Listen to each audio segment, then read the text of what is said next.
Hello बच्चों, क्या हाल चाल। आई होप आप लोग बढ़िया होंगे और अपने बोर्ड एग्जाम की तैयारी बढ़िया से कर रहे होंगे। आज के इस वीडियो में हम लोग देखने वाले हैं क्लोरोफॉर्म बनाने की प्रयोगशाला विधि। और यह बोर्ड एग्जाम की दृष्टि से बहुत ही महत्वपूर्ण क्वेश्चन है, क्योंकि ज़्यादातर बार क्वेश्चन आया हुआ है।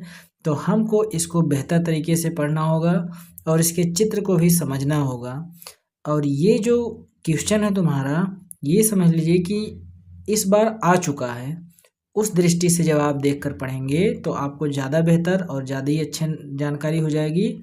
तो इसको आइए हम लोग समझते हैं। और यदि आप पहली बार हमारे चैनल पर आए हैं तो चैनल को सब्सक्राइब कर दीजिए। और यदि आपको वीडियो पसंद आए तभी लाइक कीजिएगा, अन्यथा लाइक मत कीजिएगा। तो चलिए हम लोग स्टार्ट करते हैं और देखते हैं। सबसे पहली बात कि यह मेथेन का ट्राईक्लोरो व्युत्पन्न होता है। इसका क्या मतलब होता है? इसका मतलब होता है, जैसे हम लोग देखें मेथेन, क्या देखे हैं? मेथेन। मेथेन का फॉर्मूला क्या होता है? CH और H। यदि हम लोग यहाँ पर 3 हाइड्रोजन को निकाल दें, क्या निकाल दें? 3 हाइड्रोजन को निकाल के 3 क्लोरीन लगा दें, तो ये क्या हो जाएगा? हमारा क्लोरोफॉर्म बन जाएगा। CHCl3। तो वही हमने लिखा है कि यह मेथेन का ट्राईक्लोरो व्युत्पन्न होता है।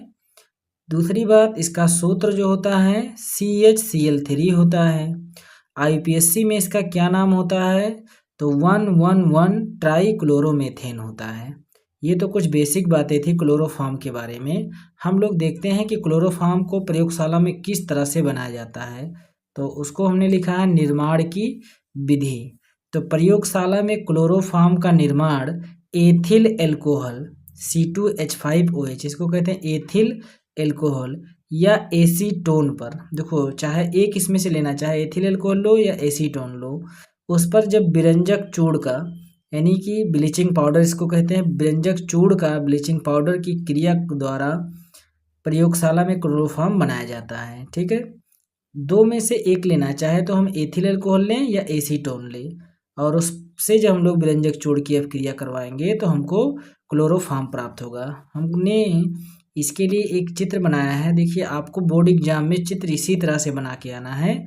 आपको कलर पेन का यूज करना है। लोग कहते हैं कि कलर पेन बोर्ड एग्जाम में नहीं यूज किया जा सकता, लेकिन आप बेफिक्र होके कलर पेन का यूज करके आएगी। लेकिन एक बात ध्यान दीजिएगा, कलर पेन ओनली चित्र में और कहीं नहीं यूज करना है।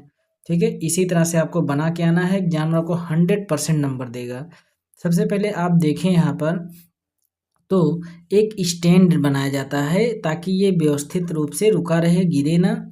स्टैंड के ऊपर एक बर्नर लगाया जाता है, एक चूल्हा जिसे हम लोग बोलते हैं अपने देसी भाषा में, बर्नर लगाया जाता है। बर्नर के ऊपर एक रेत से भरा हुआ एक कढ़ाई रखते हैं, या कह सकते हैं रेत से भरा हुआ एक पात्र रखते हैं।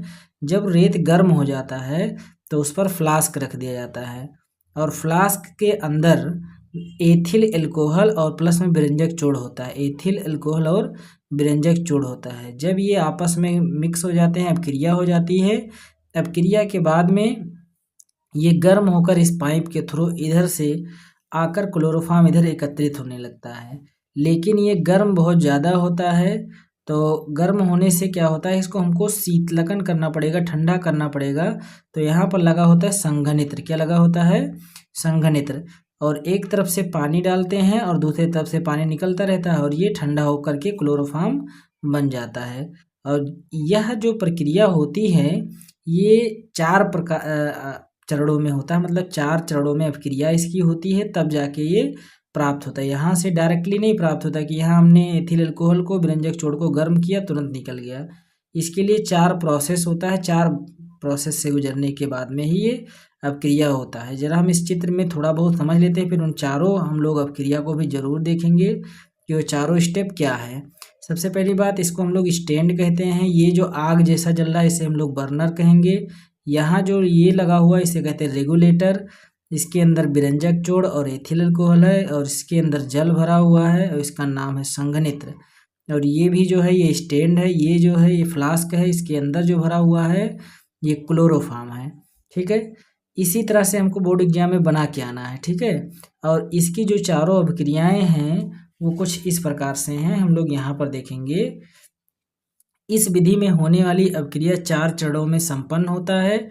सबसे पहला चरण जो होता है ए पॉइंट, वो क्या है, CaOCl2 प्लस में जल, इसको कहते हैं विरंजक जोड़। क्या कहते हैं, विरंजक जोड़। विरंजक जोड़ में क्या किया जाता है, H2O मतलब जल का हल्का हल्का छिड़काव किया जाता है। जब हल्का हल्का जल का छिड़काव किया जाता है तो एक तो क्लोरीन प्राप्त हो जाता है, क्लोरीन गैस, और उसके साथ में कैल्शियम हाइड्रोक्साइड प्राप्त हो जाता है। क्या प्राप्त होता है, कैल्शियम हाइड्रोक्साइड। ये कैल्शियम हाइड्रोक्साइड अभी हमारे काम में आएगा, अभी इसको बचा के रख लिया जाता है और इस क्लोरीन को एथिल अल्कोहल से अपक्रिया करवाया जाता है। ये जो हमको क्लोरीन मिला है, इस क्लोरीन का अपक्रिया एथिल अल्कोहल से कराया जाएगा और एथिल अल्कोहल से अपक्रिया कराने के बाद में यहाँ पर एसीटल्डिहाइड प्राप्त होगा, CH3CHO, इसको कहते हैं एसीटल्डिहाइड। एसीटल्डिहाइड प्राप्त होगा और उसके साथ में 2 अणु हाइड्रोक्लोरिक अम्ल प्राप्त होगा। इससे हमसे कोई लेना देना नहीं है, ये बाहर हो जाता है हाइड्रोक्लोरिक अम्ल। लेकिन जो एसीटल्डिहाइड होता है, इसको दोबारा फिर से क्लोरीन से अपक्रिया करवा दिया जाता है। जैसे कि यहाँ पर है CH3CHO, ये एसीटल्डिहाइड है। एसीटल्डिहाइड का फिर से क्लोरीन से अपक्रिया कराया जाएगा और जब दोबारा क्लोरीन से अपक्रिया कराया जाएगा 3 अणु लिया जाएगा। क्लोरीन की कितने अणु लिए जाएंगे, 3 अणु लिए जाएंगे। तो 3 अणु लेने से क्या होगा, यहाँ पर हमको क्लोरल प्राप्त होगा, CCl3CHO, इसको कहते हैं क्लोरल। क्या कहते हैं, CCl3CHO, इसको कहते हैं क्लोरल। क्लोरल प्राप्त होगा। इस क्लोरल को हम लोग फिर से, जो हमने कहा था ना कि इसको इकट्ठा कर लेते हैं कैल्शियम हाइड्रोक्साइड को, इस कैल्शियम हाइड्रोक्साइड और क्लोरल को दोबारा अभिक्रिया करवा दिया जाता है और उसको कुछ इस प्रकार से दिखाया गया है। जो कैल्शियम हाइड्रोक्साइड था उसको इस तरह से दिखाया गया है। देखिए, अभी जो कैल्शियम हाइड्रोक्साइड था जो आपको दिखाया गया था वो इस तरह से था, CaOH का होल टॉइस, मतलब Ca 1 है और OH कितना है, 2। इसको इस तरह से बना दिया गया, Ca 1 OH इधर और 1 OH इधर। ठीक है, आपको परेशान नहीं होना है।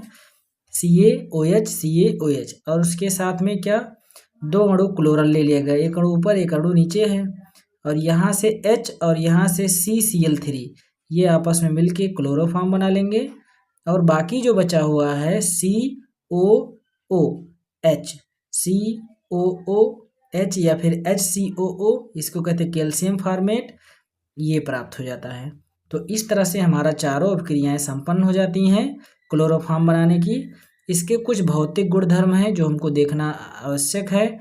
भौतिक गुणधर्म है, यह एक रंगहीन मधुर गंध वाला ज्वलनशील द्रव होता है, मतलब ये रंगहीन होता है, इसमें कोई कलर नहीं होता, मधुर गंध वाला ज्वलनशील द्रव होता है। और यदि आपको वीडियो पसंद आया हो तो लाइक कर दीजिए और यदि चैनल पर आप पहली बार आए हो तो सब्सक्राइब कर दीजिए और यदि आपके दोस्त पढ़ाई करते हैं तो उनके पास भेज दीजिए। आइए हम लोग आगे देखते हैं। इसका क्वथनांक 334 केल्विन होता है तथा हिमांक 210 केल्विन होता है। यह जल में अविलेय होता है, मतलब कभी भी पानी में नहीं घुलेगा, जल में नहीं घुलेगा, जबकि ईथर में या अल्कोहल में विलय होता है, यानी कि ईथर और अल्कोहल में घुल जाता है। ये हमारा सामान्य से अपक्रिया था क्लोरोफॉर्म बनाने की प्रयोगशाला विधि। इसको आप ध्यान से देख लीजिए, इसका स्क्रीनशॉट ले लीजिए, इसका आपको ज़रूर बना के आना है बोर्ड एग्जाम में और इसकी जो क्रियाएं लिखी हुई हैं उसको भी आपको बना के आना है। और यदि आप अभी तक भौतिक विज्ञान के मोस्ट इम्पॉर्टेंट क्वेश्चन नहीं देखे हैं तो आप इस चैनल के माध्यम से इस तरह के मोस्ट इम्पॉर्टेंट क्वेश्चन जो भौतिक विज्ञान के हैं उसको आप देख सकते हैं। वेरी इंपॉर्टेंट जो क्वेश्चन है उसको भी आप देख सकते हैं। और जैसे महत्वपूर्ण क्वेश्चन, चौक कुंडली, ऐसे आपको जितने भी बोर्ड एग्जाम से रिलेटेड मटेरियल हैं सब मिल जाएंगे। और यदि आप पहली बार चैनल पे आए तो सब्सक्राइब कर दें। यदि आपको सारे नोट्स चाहिए तो मेरा नंबर लिख लीजिए 6393976229 और इस पर आप व्हाट्सअप मैसेज कीजिएगा ओनली, बाकी कॉल मत कीजिएगा। उसमें आपको सारे नोट्स अवेलेबल करा दिए जाएंगे। थैंक यू, धन्यवाद।